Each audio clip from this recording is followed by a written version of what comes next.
Bezrat Hashem, alors maintenant on va faire ce qu'on appelle Anhagot, Yeme Ben Hametzarim. Comment on doit se comporter dans les 3 semaines qui commencent, Bezrat Hashem dimanche. Dimanche ça va être le 18 Tammuz, parce que 17 Tammuz il tombe Shabbat, et donc le jeûne est repoussé pour dimanche 18 Tammuz. Ça va être le premier jour de Ben Hametzarim, parce que Shabbat, on n'a pas le droit de se comporter en deuil. Donc ça commence le dimanche qui s'approche, juste après Shabbat, le 18 Tammuz. Donc, on va commencer avec ce qu'il dit le Harizal dans Sha'ar HaKavanot. Katav Rabbeinu Harizal B'Sha'ar HaKavanot dans la page 89. Inyan Ben HaMetzarim, donc au sujet du Ben HaMetzarim. Vem Kaf Alef Yamin Sheben Yudzain le Tammuz Atisha B'Av. Donc tu as 21 jours. Tu as 21 jours qui commencent le 17 Tammuz jusqu'au Tisha B'Av. Ça fait exactement 21 jours. C'est une période de 3 semaines. Première chose qui te dit le Sha'ar HaKavanot, Minhag Tov Vekacher, Hu Me'od Lekol Ba'al Nefesh, Lashevet Ba'avelut, Acha Chatzi Hayom, Bekol Ele Hayamim. Ça veut dire que tous les jours, d'habitude le Tikkun Chatzot il est quand? Tikkun Chatzot d'habitude il est la nuit. Chatzot de la nuit. Et voilà que ces 3 semaines, il te dit le Harizal, tu vas faire un Tikkun Chatzot de la journée. C'est seulement 3 semaines dans l'année. Et même si pendant l'année de la Shemitah, par exemple, on ne va pas faire Tikkun Rachel, on ne fait pas Tikkun Rachel, on fait seulement Tikkun Léa la nuit. Donc a priori, tu n'as pas de Tikkun Chatzot de Rachel. Il te dit pendant ces 3 semaines, tu vas le faire, même si c'est la Shemitah. Même si c'est la Shemitah, les 3 semaines, tu vas faire Tikkun Chatzot de la journée. La journée. C'est-à-dire, chacun dans sa ville, dans son pays, il vérifie c'est quand Chatzot, le Chatzot de la journée.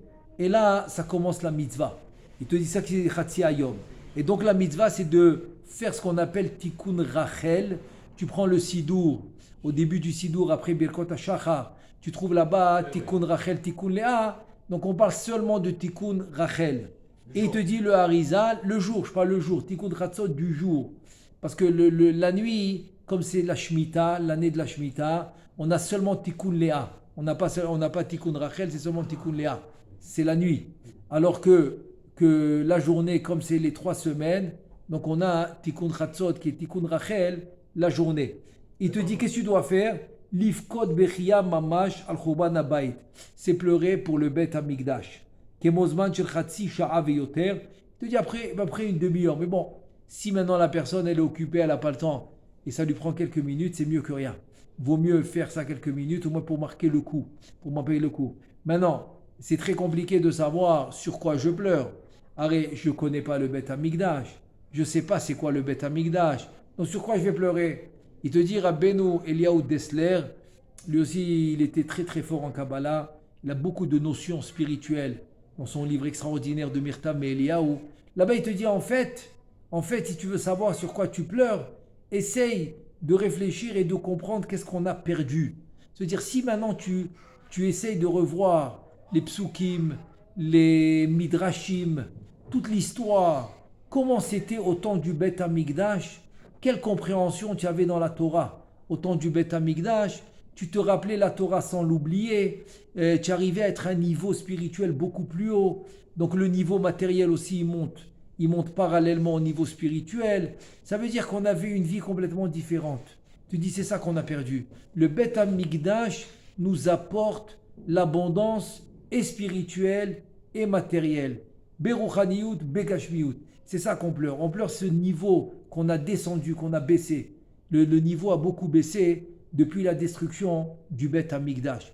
Et c'est pour ça qu'on pleure pour le Bet Hamikdash, pour la Géoula, pour la rédemption finale. Parce qu'il faut savoir une chose, que la solution de tous les problèmes, c'est le Bet Hamikdash. C'est vrai qu'on peut avoir des petites solutions personnelles, ici et là-bas, etc., avec des problèmes qu'on a, qui se réveillent à chaque jour, c'est vrai. On peut avoir des solutions, mais ce n'est pas la solution dans l'absolu. Dans l'absolu, la vraie solution qui va me résoudre tous les problèmes, c'est uniquement la rédemption finale et le Beth Amikdash. Et sur ce, on doit pleurer les 3 semaines. Veta'am yotze acha chatzot hayom hu. Maintenant, pourquoi? Pourquoi c'est seulement, tu dois le faire après chatzot hayom? Pourquoi pas avant? Pourquoi pas la nuit, par exemple? Non, il te dit chatzot hayom de la journée. Ki azuit orerut adinim besod ki yintu tzalale erev. Parce que tu as les dinim, comme il dit le Zohar Kadosh, qui commencent tzalale erev. Erev, ça commence juste après la nekuda de chatzot. Au moment de chatzot, que le soleil commence, parce que à chatzot, la Gemara dit que berosh kol adam, à la tête de chaque personne, le soleil, il commence à s'incliner, il s'appelle Tzlale Erev, il commence à s'incliner vers le côté jusqu'à la fin de la journée. Donc c'est à ce moment-là que les dinim ils commencent. Asher les siba zun israf aecha lacha chatzi hayom. C'est pour cela que la srefa, le Beth Amikdash a été brûlé après chatzot, après la moitié de la journée. Vedavar ze ose to'elet gdola benefesh adam. Il dit ce que je te dis de faire, ça te donne une grande, on va dire quelque chose de très très positif dans ton nefesh. Ça réveille ta sensibilité, ça réveille ton point spirituel sensible à l'intérieur de toi qui va t'aider à t'évoluer dans la spiritualité. Tout ça va te donner le fait de faire le tikkun chatzot du jour. Ça s'appelle c'est to'elet gdola benefesh adam. Parce que c'est très important dans l'avodat Hashem de réveiller sa sensibilité intérieure. Ve'inyan chatzot alayla en tzorir laskiro. Bon, j'ai pas besoin de te parler de chatzot de la nuit puisqu'on le fait toute l'année. Rien qu'en ce moment, parce que c'est l'année de la Shemitah, donc on fait seulement tikkun léa la nuit. Mais le chidouche, c'est comme dans les 3 semaines, comme on le fait la journée, on fait aussi tikkun rachel. Par contre, en chutz laaretz, il n'y a aucune différence. En chutz laaretz, il n'y a aucune différence entre Shemitah et pas Shemitah. Là-bas, ils font aussi tikkun rachel balayla. La nuit, en chutz laaretz, ils font tout normal. Donc, je n'ai pas besoin de parler de tikkun chatzot de la nuit. Le chidouche, c'est celui-là de la journée. Ke'afilu bechol sh'ar halelot tzarir lit'abel ala churban. Même le reste des nuits, il faut lit'abel, il faut être en avelout pour le churban habayit. Ubikol sheken balelot ben hametzarin shetzarir leosif befchia ve'alav ne'emar simchu et Yerushalayim etc. Kol hametabelim alea, comme il dit le pasuk, que celui qui est mitabel, c'est-à-dire qui fait la avelout pour Yerushalayim, alors à la fin, il te dit Sisu otam masos kol hamitabelim alea. Celui qui fait la avelout, il aura la simcha. La simcha sera celui qui fait la avelout pour le Beth Amikdash. Maintenant, il y a une grosse question qui se pose. Tu m'as dit maintenant qu'on parle des 3 semaines, c'est les 21 jours depuis le Shva Asar Betamuz jusqu'à Tisha B'Av.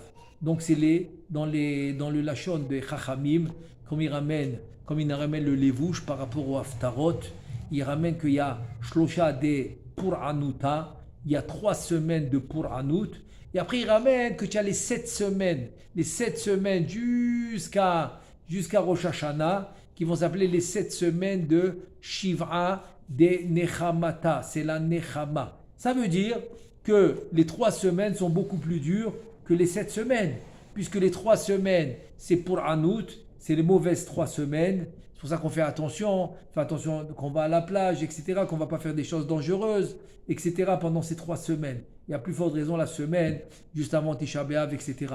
Alors que les 7 semaines, ils sont beaucoup plus douces. Déjà depuis le Tou B'Av, ça commence déjà à s'adoucir. Donc la question, elle se pose. Pourquoi ces 3 semaines et 7 semaines? Donc ça fait référence aux 10 sphirotes. Donc les 3 semaines, ça fait référence aux 3 premières, qui s'appellent le Gar. Et les 7 semaines font référence aux 7 sphirotes qui viennent juste après, comme les 7 jours de la création, etc. Alors comment c'est possible que les 3 sphirotes les plus importantes et les plus hautes, c'est là-bas où tu me dis qu'il y a la Puranut, alors que les 7 semaines qui sont habituellement les sphirotes beaucoup plus un niveau plus bas, tu me dis que c'est les 7 semaines de Nechamata, de la Nechama, de la condoléance, etc. Comment c'est possible? Très grosse question qui se pose à travers ces 10 semaines qu'on va vivre, Be'ezrat Hashem Midbarar jusqu'à Rosh Hashanah. Donc en fait, pour répondre à la question, il faudrait qu'une petite introduction. La petite introduction, c'est la suivante. C'est qu'on sait que, par exemple, le Beth Amikdash qu'on attend, alors tout le monde va le considérer, ce Beth Amikdash, il va être considéré comme le Beth Amikdash à Shlishi, comme tout le monde le dit. Shlishi, c'est le 3e. Mais il faut savoir une chose, c'est vrai. Si je compte le Beth Amikdash, on en a eu un au temps de Shlomo HaMelech, on a eu un deuxième au temps de Ezra Sofer ou Bedino avec tout le Anshei Knesset Agdola, quand ils sont revenus de Bavel. Donc on attend le 3e. Quand tu les comptes, tu attends le 3e. Mais le Passouk, il nous étonne. Parce que le Passouk à la fin de Chagai, qu'est-ce qu'il nous dit? Gadol ye bait acharon min harishon. Ça veut dire que le Passouk qui parle du deuxième Beth Amikdash. Comment tu appelles le deuxième Beth Amikdash? Tu l'appelles Acharon, tu l'appelles le dernier. Comment c'est possible? Il fallait me dire Gadol ya bait hasheni yoter min harishon. Le deuxième, il va être plus que le premier, parce qu'on attend le 3e. Comment tu me dis Acharon? Acharon, c'est le dernier. Le Zohar HaKadosh, il pose la question. Zohar HaKadosh, il pose la question, et qu'est-ce qu'il me répond? Il me répond à la chose suivante. Tu sais en fait pourquoi c'est le dernier? Parce que c'est vraiment le dernier. Pourquoi? Parce qu'il te dit que ça, c'est les 2 Beth Amikdash qui ont été construits par l'homme, par Shlomo, par Ezra, c'est l'homme. Et c'est le dernier qui va être construit par l'homme, c'est le deuxième. Alors c'est quoi le 3e? Il te dit le 3e, c'est le premier qu'on devait recevoir qu'on n'a pas reçu, à cause qu'on a fauté. D'abord à cause de Cheta Egel, et ensuite la faute qui a vraiment, la goutte qui a fait déborder le vase, c'est la grande faute. Je dis grand parce que le Ramban, il dit qu'elle était beaucoup plus grave que Cheta Egel, que la faute du veau d'or, c'est la faute des Meraglim. La faute des Meraglim, des explorateurs, que le Ramban, il dit Ayou, Posh'im ou Mézidim, ils étaient vraiment Mézides, qui l'ont fait intentionnellement. Donc c'est pour ça qu'il n'a même pas pu mentionner les Shlosh Esrei Midot, les 13 Midot de Rachamim. Il n'a pas pu les mentionner. Il a mentionné seulement 9. Et dans le Passouk, il y en a 6, mais il a mentionné seulement 9. Et alors que Chet HaEgel, il a pu mentionner les 13. Et il lui a dit Salartik Idvarecha. Alors que dans Chet HaMeraglim, il n'a pas réussi. Il lui a dit toute la génération va mourir et ça va prendre 40 ans, etc., etc. Donc c'est une faute qui nous a fait descendre de niveau. Ça veut dire que si on n'avait pas fauté Chet HaEgel et à plus forte raison Chet HaMeraglim, on aurait eu le premier Beth Amikdash qui était divin, qui est Migdash Hashem Konenu Yadecha, comme il dit Rashi dans même Aleph. Dans ma série de Rosh Hashanah, même Aleph là-bas, il dit Migdash Hashem Konenu Yadecha, que tes mains ils vont le faire. Et là-bas, il dit que c'est le Beth Amikdash, qui va descendre fait, complètement entier. Fait Mina Shamayim, il descend, il est tout près. C'est Konenu, c'est Migdash Hashem Konenu Yadecha, c'est tes mains qui vont le faire. C'est celui-là qu'on attend. Donc le Zohar HaKadosh, il te dit, le 3e, en fait, c'est le premier qu'on n'a jamais reçu, qui va descendre Mina Shamaim, qui va descendre tout près, que c'est pas l'homme qui va le construire, c'est Akadosh Baruch Hu qui va le construire, c'est celui-là qu'on attend, et celui-là qu'on n'a pas eu. Et tout le monde sait que la faute de Chet HaMeraglim, elle s'est faite le soir de Tisha B'Av. Ça veut dire qu'ils ont pleuré Tisha B'Av, et c'est là qu'il y a eu la Xéra, etc. Maintenant, la question, elle se pose. Ils ont pleuré un jour.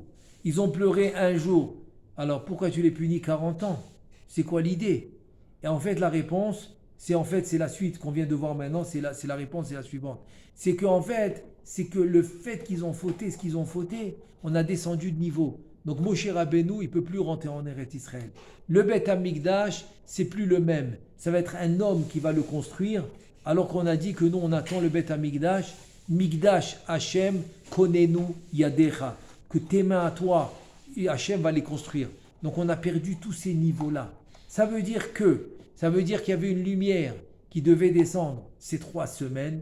C'est exactement les jours des explorateurs qui sont allés explorer Eretz Israël. Jusqu'à Tisha B'Av, ils ont fauté. Donc c'est une lumière qui devait descendre dans ce monde où on était à un niveau supérieur et on l'a perdu. Donc on est descendu de niveau. C'est pour ça que le Lévouche, de le Levouche dans les halachot de Haftara, il va appeler ces 3 semaines, il va les appeler Shlosha de Puranuta. Puranuta, c'est Chas Shalom, tous les malheurs. C'est les mauvaises semaines. Il te dit, tu sais, maintenant de la même manière que ces semaines, c'est vrai que dans la métier ou dans la réalité, on est tombé, c'est vrai. Mais dans le potentiel, ils sont très très hautes. Dans le potentiel, ces 3 semaines sont très très haut niveau qu'on devait avoir. C'est vrai que maintenant, dans la généralité, dans le peuple, etc., on n'a pas eu cette lumière, ces 3 semaines. Donc c'est pour ça que c'est Shlosha des pour Anuta. On doit faire attention à nos activités. On ne doit pas faire des activités dangereuses, etc.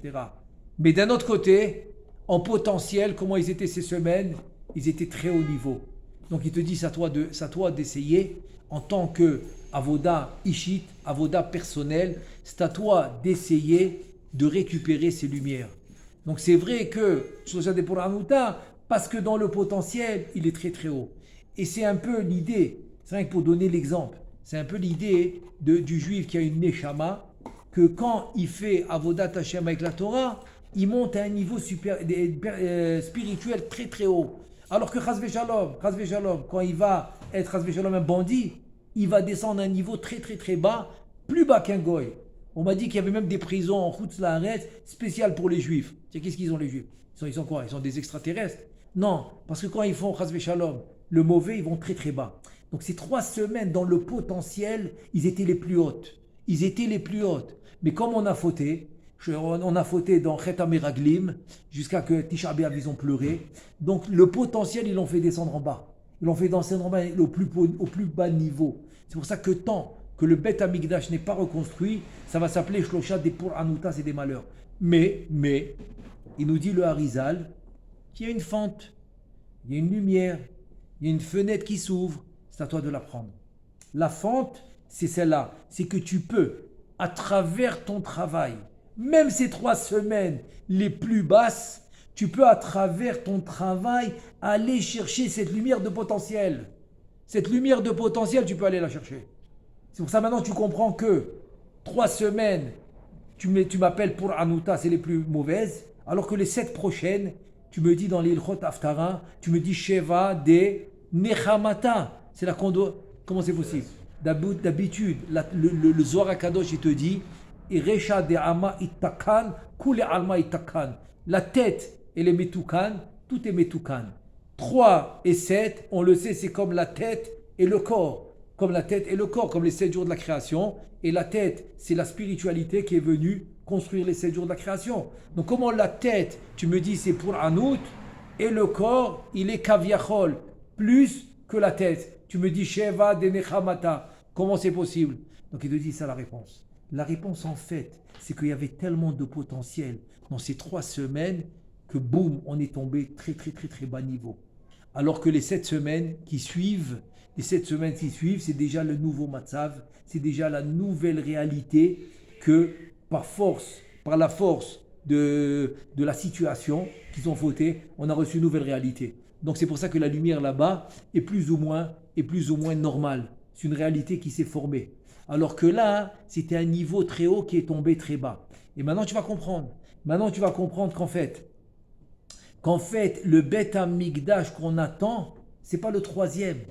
Parce que si c'est le 3e, on a posé la question, comment tu me dis Gadol, Yé, Baïta, Charon, Minarishon? Le pasouk dans Chagaï, de qui il parle? Il parle du 2e. Le 2e, tu l'appelles Acharon, donc tu ne m'as pas laissé de possibilité d'avoir un 3e. Alors comment tout le monde dit j'attends le 3e Beth Amikdash? Et donc la réponse c'est comme on a dit. Rashi, dans Masechet Rosh Hashanah, Daf Mem Aleph, Mikdash, Hashem, Konenu Yadecha. C'est tes mains à toi qui dois le construire. C'est tes mains qui vont le construire, le Beth Amikdash, et non pas l'homme. Ça veut dire que le Acharon, c'est le dernier des hommes. Mais on attend encore celui-là qui est divin.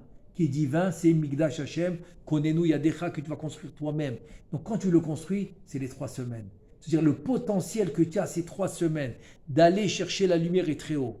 Donc d'un côté, c'est vrai, la situation est mauvaise pour Anout, mais la possibilité et le potentiel est très très haut. Donc c'est ce qu'il te dit le Harizal. Il te dit que tu peux arriver à ce moment-là aller chercher des lumières très haut. Donc c'est pour ça que, au lieu chas shalom, chez nous, il n'y a pas de tristesse. Il n'y a pas de, comme on dit, les liot chas shalom, atzouv. Atzouv, c'est triste.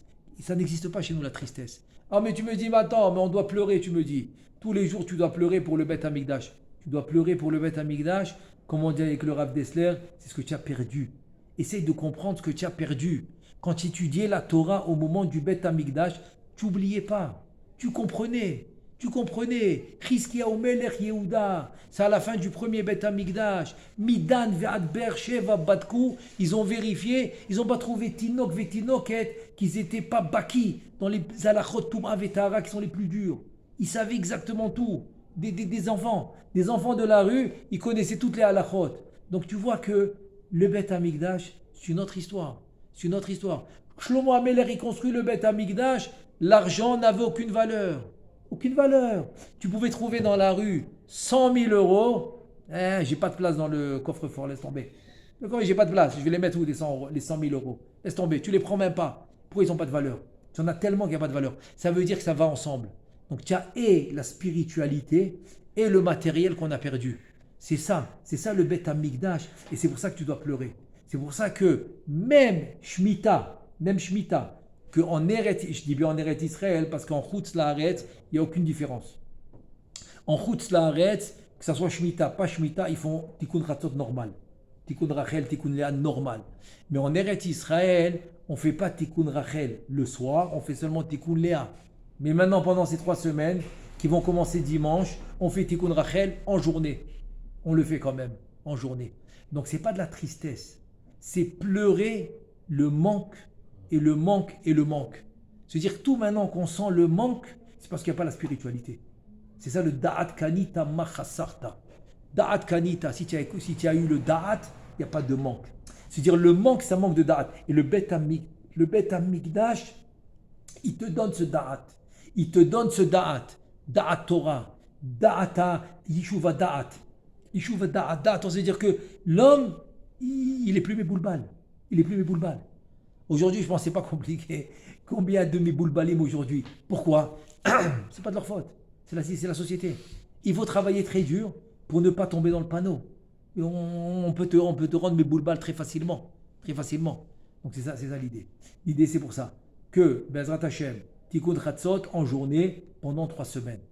Et où tu vois ça? Et pourquoi? Les deux. Non, il n'y a pas les deux. Je parle que Tikkun Rachel. Vous avez dit Tikkun Chatzot. Tikkun Chatzot qui est Tikkun Rachel. Pardon. À partir de quelle heure on peut le faire dans la journée? Depuis Chatzot. Chatzot Hayom. À partir de Chatzot Hayom, tu le fais, comme il a dit ici. Maintenant, où tu vois ça dans le Passouk? Alors, il y a un remez extraordinaire dans le Passouk. Le Passouk dans Echa, il dit Kol Rodfea Hisiguha Ben Ametzarim. Kol Rodfea, quand c'est dit le Passouk. Kol Rodfea Hisiguha Ben Ametzarim. C'est quoi Rodfea? Rodef Yutke. Hisiguha Ben Ametzarim. C'est-à-dire, tu vas aller à Sig, tu vas attraper la Malchut, la Shrina, etc. Tu vas lui donner ce qu'elle a besoin, comment? Quand il est le Rodef Yutke. Rodef Yutke, c'est le Shem Hashem. Comme il dit le Tosfot, c'est un vrai Shem Hashem, le Yutke.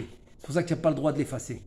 Tu n'as pas le droit d'effacer le Yutke, tu n'as pas le droit de l'épeler. Le Yud et ensuite, sans mettre le ensuite, tu mets le He, tu n'as pas le droit. C'est un vrai Shem Hashem. Donc, Kol Rodfea, Isigua Ben Ametzarim. Deuxièmement, Ki Beya Hashem Tzur Olamim. Les deux mondes, Olam Haba, Olam Hazé, comment il les a créés? Avec le Yudke. Avec le Yud, il a créé Olam Haba. Avec le He, il a créé Olam Hazé. Donc, Korot Fea Isigua Ben Ametzarim, deuxième pirouche, c'est que en allant avec le Yudke, tu te connectes.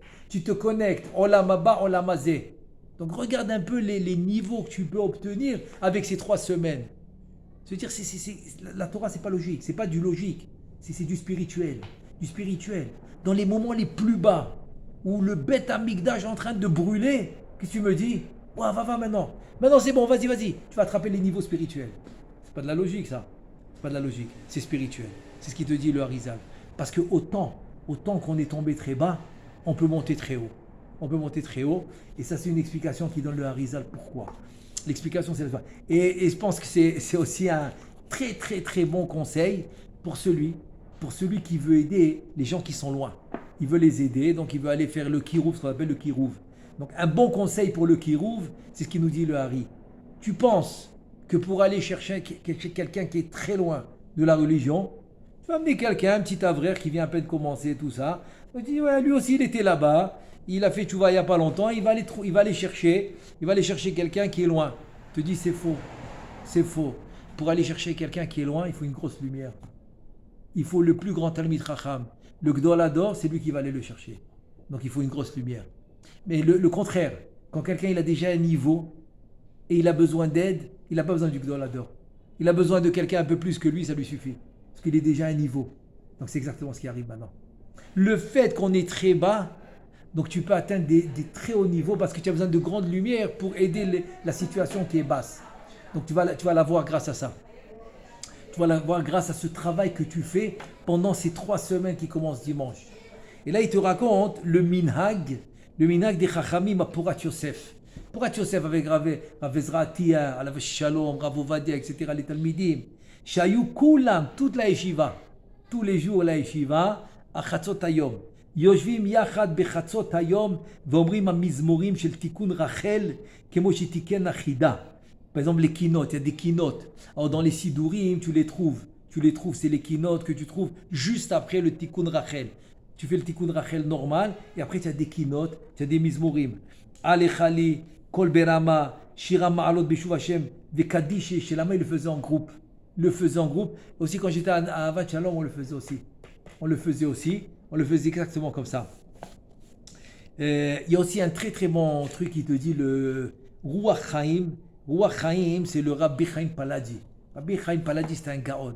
Il écrit plus de 80 livres. Je connaissais très très très bien son petit-fils. Ouais, il fait. Qui vient de Niftar, il habitait à Ashdod.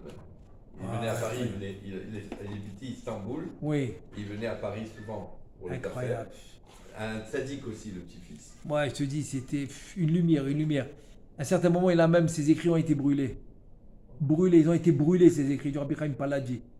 Eh bien, il a tout réécrit avec le Zikaron, avec la mémoire. Il a tout réécrit. Truc incroyable, 80 livres et plus. Il a brûlé et tout, il a tout réécrit. Alors lui, il dit, c'est bien que après Tikkun Chatzot de donner une tzedaka, les matek et adinim. Bechol pa'am shitem tzedaka bayamim elu yechavel leilu shchinat ozenu. Ça veut dire en fait, c'est bien pour tout le temps. De toute manière, tu donnes la tzedaka. Qu'est-ce que tu perds? Tu la donnes de toute manière. Il te dit quand tu la donnes, pense à la shrina. Pense à la shrina à ce moment-là. Ça va te donner un plus. C'est-à-dire, elle va vouloir t'aider. C'est-à-dire que maintenant, toi, tu viens aider la shrina, donc c'est là qu'elle vient à ton aide. C'est pour ça que les Talmidei Chachamim, quand ils étudient la Torah, ils ne pensent pas à eux. Ils ne pensent pas parce qu'on va m'appeler Rav, je vais pouvoir mettre le frac, je vais pouvoir mettre le chapeau, on va se lever quand je rentre au Beth Midrash. Non. Te dire Rabbeinu Chaim Vital, c'est pas ça. Ça, c'est l'olishma. L'ishma, je le fais pourquoi? La kama shechinta me'afra ul ilui shechinat uzenu. À qui je pense? À la shrina. Quand je pense à la shrina, alors elle aussi, elle pense à moi. Et où on voit ça? Le Shlach Kadosh, il raconte un truc incroyable. C'était Belel Shavuot. Quand la shrina a parlé à travers sa gorge de Rabbeinu Yosef Karo, grâce au Rabbi Shlomo El Kabetz, il raconte l'histoire. Et le Shlach Kadosh dans Masechet Shavuot, il raconte toute l'histoire que Rabbi Shlomo El Kabetz, l'auteur de Shirachirim, il raconte. Et à un certain moment, qu'est-ce qu'elle leur dit la Shrina? Attends, vous êtes en Chutz Laaretz, vous avez peur de quoi? De vos biens, de vos maisons, de quoi? Mais c'est moi qui donne la Parnassa. Qu'est-ce que vous faites? Allez, laissez tout tomber, annulez tout, montez en Eretz Israël. C'est moi qui donne la Parnassa. C'est-à-dire, elle était tellement contente d'eux, elle était tellement fière que leur kavana était pure, que tellement ils sont montés de niveau, elle leur a dit, c'est bon, je m'occupe de vous. De quoi vous avez peur? Elle leur a dit, rien que balancez tout. Ne vendez même pas rien que balancez tout, tellement ils étaient au niveau. Moi, je dis pas maintenant, si quelqu'un il va se réveiller demain matin, il va tout balancer, il va partir. Faut pas se mentir. Il faut être au niveau. Mais pour te dire à quel niveau ils sont arrivés. Ils sont à un niveau arrivé que la Malchoute, elle veut maintenant les aider. Tellement eux, ils sont là que pour elle. Et c'est ça le but de l'homme. Et c'est le travail de ces 3 semaines. Le but de 3 semaines pour remonter la situation, pour remonter l'obscurité, c'est de dire à la Malchoute, voilà, je suis là pour toi. Aujourd'hui, tout ce que je fais, c'est pour toi. Les Akama Shrinta Me'afra, les Ilou Shrinat Ozenu, les Shem Yechut Kuchabechu Shrinte, je donne la Zaka, les Chvod Amalchut, tout pour la Malchut, et Bezrat Hashem, qu'on puisse avoir la Géoula, la rédemption finale. Bezrat Hashem, Bimeira, Biamenu, Amen, Ve Amen. Amen.